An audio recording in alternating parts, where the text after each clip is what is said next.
BJP का वह योगी जिसका 90 की दशक में यूपी की सियासत में चलता था सिक्का, जिसके सामने दुश्मन भी सर उठाकर चलने से करता था परहेज, जिस कद्दावर नेता की मौत पर फूट फूट कर रोई थी मायावती, अगर वो न होता तो आज मायावती भी जिंदा न होती। मायावती के लिए हजारों की भीड़ से टकराने वाला शख्स उनकी मौत का मंजर बने गेस्ट हाउस कांड में रक्षक बनकर बचाई थी बसपा सुप्रीमो की जान। जी हां, आज बताएंगे उस शख्सियत की कहानी जिसने मायावती को दिया था नया जीवन दान। यूपी के कद्दावर नेता ब्रह्मदत्त द्विवेदी, जो पूरे देश में तब हीरो बनकर उभरे थे जब मायावती के लिए अपनी जिंदगी को दांव पर लगा दिया था। उसके बाद मायावती ने द्विवेदी को अपना भाई मान लिया था। 1990 के आसपास बीजेपी नेता ब्रह्मदत्त द्विवेदी की उत्तर प्रदेश की सियासत में तूती बोलती थी। उस जमाने में ब्रह्मदत्त द्विवेदी का कद भाजपा के अंदर बहुत बड़ा था। यूपी का हर बड़े से लेकर के छोटा नेता उनसे नजदीकियां बनाना चाहता था।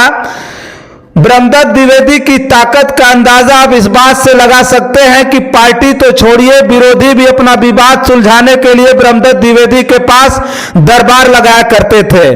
2 जून 1995 की बात है। मुख्यमंत्री की कुर्सी पर बैठने के लिए मायावती और मुलायम सिंह यादव बेताब थे और दोनों में जंग छिड़ गई थी। उधर मुख्यमंत्री बनने के लिए मायावती ने पूरी तैयारी कर ली थी, तो इधर गेस्ट हाउस कांड को अंजाम देने के लिए मुलायम सिंह यादव के समर्थक रवाना हो गए थे। उस दिन मायावती लखनऊ के मीराबाई गेस्ट हाउस में थी। लोगों की भीड़ ने गेस्ट हाउस को चारों ओर से घेर लिया था।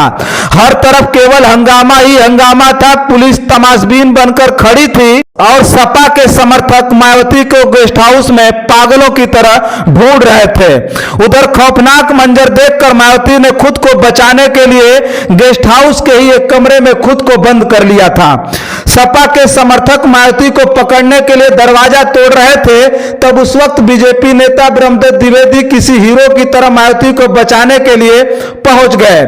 कमरे के अंदर मायावती डरी सहमी थी। बाहर मायावती को मारने आए सपा के सैकड़ों समर्थकों से ब्रह्मदत्त द्विवेदी अकेले ही भिड़ गए।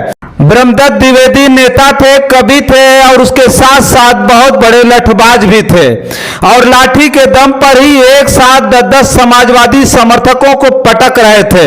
यह वह मंजर था जहां मायावती से पहले खून के प्यासे समाजवादी समर्थकों से ब्रह्मदत्त द्विवेदी घिर गए थे, लेकिन साहसी और दूसरों के ऊपर जान छिड़कने वाले जीवट नेता ब्रह्मदत्त द्विवेदी ने अकेले दम पर समाजवादी समर्थकों को मार गिराया और मायावती को वहां से सकुशल बचाकर निकाल ले गए। ब्रह्मदत्त द्विवेदी का उस वक्त बहुत बड़ा नाम था। आने वाले वक्त में बीजेपी के मुख्यमंत्री के सबसे बड़े दावेदार भी द्विवेदी को माना जा रहा था। यही वजह थी कि उनके खिलाफ किसी की बोलने की हिम्मत भी नहीं पड़ती थी। ब्रह्मदत्त द्विवेदी ने ही उस दिन मौत के मुंह से मायावती को जिंदा निकालकर नया जीवन दान दिया था। इस घटना के बाद मायावती ने ब्रह्मदत्त द्विवेदी को अपना भाई मान लिया।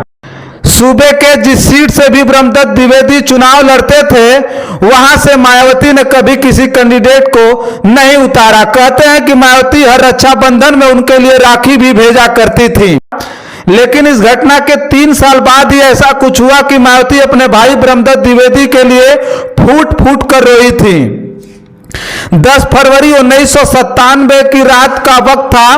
भाजपा नेता ब्रह्मदत्त द्विवेदी फर्रुखाबाद में एक तिलक समारोह से वापस लौट रहे थे। जैसे ही अपनी कार में बैठने लगे, उनके ऊपर कुछ हथियारबंद बदमाशों ने ताबड़तोड़ गोलियां झोंक दी। उस गोली कांड में ब्रह्मदत्त द्विवेदी की मौके पर ही मौत हो गई। गोली लगने से उनके अंगरक्षक बीके तिवारी की भी मौत हो जाती है। उस हत्याकांड को अंजाम देने के बाद माफिया डॉन मुख्तार अंसारी और गैंगस्टर संजीव जीवा का नाम सामने आया। यह वही संजीव जीवा है जिसकी लखनऊ की अदालत के अंदर हत्या कर दी गई है। कहा तो यह भी जाता है कि मायावती को बचाने की सजा ही ब्रह्मदत्त द्विवेदी को दी गई थी। उस वक्त मुख्तार अंसारी मुलायम सिंह यादव के करीबी माने जाते थे और गैंगस्टर संजीव जीवा मुख्तार अंसारी का बहुत करीबी था। कहते हैं कि भाई ब्रह्मदत्त द्विवेदी के हत्या की खबर सुनकर मायावती फूट फूट कर खून के आंसू रोई थी। मायावती ना तो ब्रह्मदत्त के जाति की थी, ना ही उनकी पार्टी की नेता थी, लेकिन इसके बाद भी उन्होंने अपनी जान दांव पर लगाकर मायावती को बचाया था।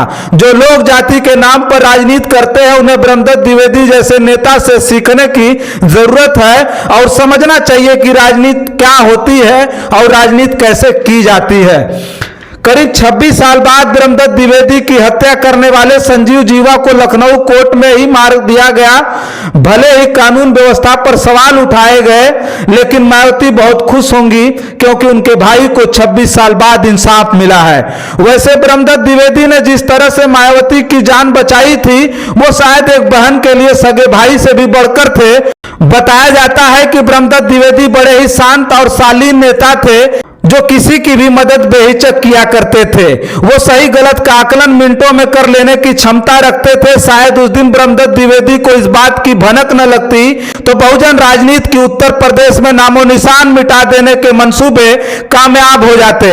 बताया जाता है कि मायावती ने अपने मौत का मंजर अपनी आंखों से ही देख पूरी तरह हिल गई थी। मायावती जिसने उत्तर प्रदेश जैसे सूबे में मानवर कांतीराम के सहारे अपनी पहचान बनाई थी, उसमें मायावती की जिंदगी में मानवर कांतीराम के बाद ब्रह्मदत्त द्विवेदी का बहुत बड़ा स्थान था।